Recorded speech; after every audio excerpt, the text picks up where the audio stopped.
Assalamualaikum warahmatullahi wabarakatuh. Perkenalkan, kami mahasiswa Universitas Negeri Padang tengah berada di lokasi wisata Puncak Gado-Gado. Di sini kami akan melakukan sesi wawancara untuk memenuhi tugas mata kuliah pariwisata olahraga yang diampu oleh Bapak Ardi Arif MPD. Sebelum kami melakukan sesi wawancara, izinkan kami memperkenalkan diri terlebih dahulu. Perkenalkan, nama saya Tiwi Marzeti dengan NIM 20089061. Saya Irfan Diguzian dengan NIM 20089116. Saya Redo Saputra Palingga. Kami akan melakukan sesi wawancara kepada owner dari destinasi wisata Puncak Gado-Gado. Selamat menyaksikan.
telah berada bersama narasumber kita pada sore hari ini dengan Bapak siapa namanya Pak? Bapak Khairul Saputra. Izin Pak, kami ingin melakukan sesi wawancara pada sore hari ini mengenai destinasi wisata Puncak Gado-Gado. Kalau boleh tahu olahraga apa sih Pak yang ada di wisata Puncak Gado-Gado Pak? Baik, untuk olahraga di Dirgantara yang ada di Puncak Gado-Gado ini terdiri dari para layang, gantole. Terus kita ada juga satu lagi paramotor namanya, paramotor. Jadi Ordirga itu di Padang ini ada beberapa, satu lagi namanya ultralight. Ultralight itu seperti trike bermesin, itu posisinya berada di Lanut, Sutan Sarir di TNI AU. Terus untuk di Gado-Gado ini kami mulai terbang di sini para layang itu di tahun 2000. Terus para layang berdiri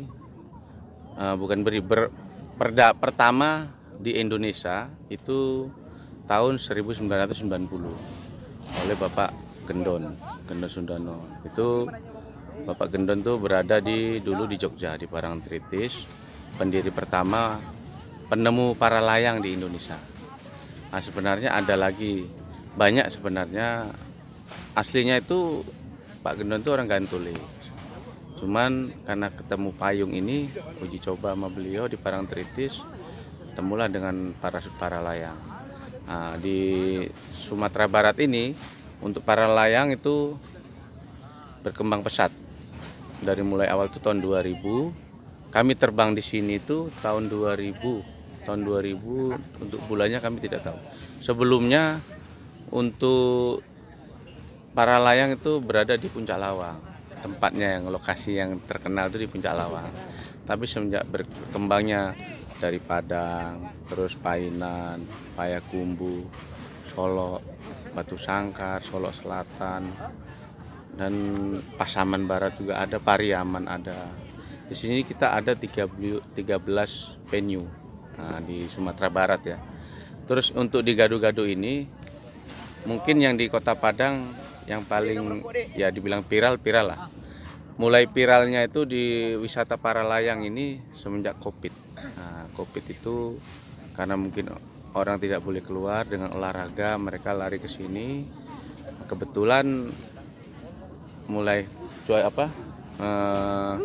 wisatanya, pemandangannya bagus, mereka sampai sunset di sini. Terus perkembangan olahraga di sini itu berkembang pesat di Kota Padang ini. Dulu waktu pertama di Gado-Gado ini belum ada seperti tempat take off-nya. Nah, ini kebetulan waktu tahun 2017 2000 berapa itu ada porprov. Jadi dari Pemda membuatkan tempat untuk take off.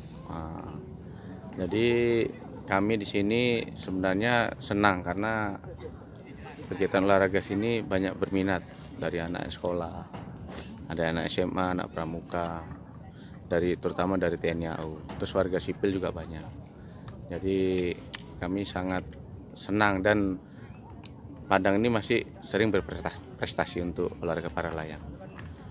Nah, untuk dari kan 3 tahun belakangan Indonesia dimarakkan dengan COVID-19 nih Pak. Ada enggak sih perbedaan wisatawan yang berkunjung ke Puncak Gado-Gado dari awalnya COVID ke situasi sekarang Pak? Ada. Sebelum COVID ini malah sepi. Nah, jadi semenjak COVID, jadi mereka mulai berdatangan ke sini. Mungkin kan tempat wisata lain tutup ya. Iya. Kita kan di sini kan bebas, tidak dipungut biaya, tidak ada pungutan biaya lah untuk naik ke atas. Karena tempat ini juga bukan punya kami pribadi, bukan kami punyanya Pasi. Kita kan berdiri di bawah Pasi Prop Sumut Sumatera Barat, diketuai oleh Komandan Lanut Sutan Sarir, yaitu di Lanut Sutan Sarir di TNI AU ya. Itu dibawain langsung oleh Pasi Provinsi Sumatera Barat. Jadi tempat ini sebenarnya punyanya Pak Ajuar Anas. Tanah ini yang di atas. Jadi kami dipersilakan untuk mengembangkan olahraga di sini. Jadi kami tidak ada namanya niat untuk memungut biaya-biaya naik ke atas, tidak ada. Masuk ke sini tidak ada. Jadi mereka datang itu setelah pas Covid itu tahun 2020 itu mulai rame. Iya. Nah, kita Covid mulai tahun 2019 ya. Iya. Mulai 2019, 2020 kita kan masih terbang juga nih di sini. Cuman terbang karena tempat kan itu pada ditutup wisata. Tapi kami kan olahraga bebas, istilahnya bukan bebas, nyari. Boleh kami terbang tapi dengan kondisi ya pakai masker. Nah, setelah itu mereka ada yang olahraga ke sini, lihat ke atas rame, viral di IG. Ada puncak gado-gado para layang. Jadi setelah itu kami juga kebingungan, rame banget di sini. Ini belum penuh, nanti sore biasanya ini penuh. Iya. Nah, sampai sunset itu penuh. Kami juga terbang sambil menghibur mereka, sambil latihan. Karena kejuaraan-kejuaraan ke depan banyak. Ini itu aja. Nah, kalau boleh tahu Pak, untuk cabur para layang sendiri, bagaimana pengelolaan manajemen olahraganya Pak? Jadi kami ini para layang kita di bawah Ordirga, yaitu namanya di bawah Dinas Olahraga Dirgantara. Jadi kita di bawah Kepala Dinas Kadisport Dirga namanya, Kepala Dinas Fondasi Olahraga Dirgantara. Jadi Kadisport Dirga itu membawain semua olahraga yang ada di Dirgantara. Mungkin saya sebutkan dari awal lagi ya, mungkin para layang, gantole, para motor, para trek, terus trike, terus drone. Nah, itu semua di bawah Kadisport Dirga. Nah, jadi di olahraga para layang ini manajemennya kami itu sebenarnya kita sudah ada pengurusnya masing-masing. Mungkin kan dari ketua para layang sendiri, mungkin sekretaris, mungkin bagian peralatan, bendahara. Nah, jadi kami pengelolaan di sini ini sebenarnya ini hanya mengembangkan olahraga. Jadi administrasi ya seperti administrasi kami tidak terlalu ini, karena siapa yang mau berminat kita gratiskan untuk melatih mereka. Jadi fasilitas kami punya namanya parasut. Ya dibilang inventaris kami sendiri ada. Jadi bagi yang mau berlatih kami persilahkan. Jadi ada yang anak-anak SMA datang, kita latih. Jadi contohnya itu juga anak SMA itu kan baru kelas 2 SMA. Ada yang anak pramuka, ada juga yang dari anak-anak dari kuliah juga ada. Jadi kami tidak menerima biaya istilahnya. Kalau mungkin hanya untuk kita latihan sekedar kami menyiapkan minum, mungkin dari kas kami sendiri. Kami kalau untuk masalah anggaran tidak terlalu ini, karena semua yang kita ini mereka gratis. Kecuali pas saat kita latihan, kami kan manajemennya membawa kendaraan juga bukan kendaraan kami, itu kendaraan ada yang meminjamkan. Jadi biaya paling untuk latihan ini kita paling biaya satu orang 15.000 untuk biaya minyak. Setiap latihan itu per orangnya. Jadi kami ini sebenarnya biaya ya dibilang kurang.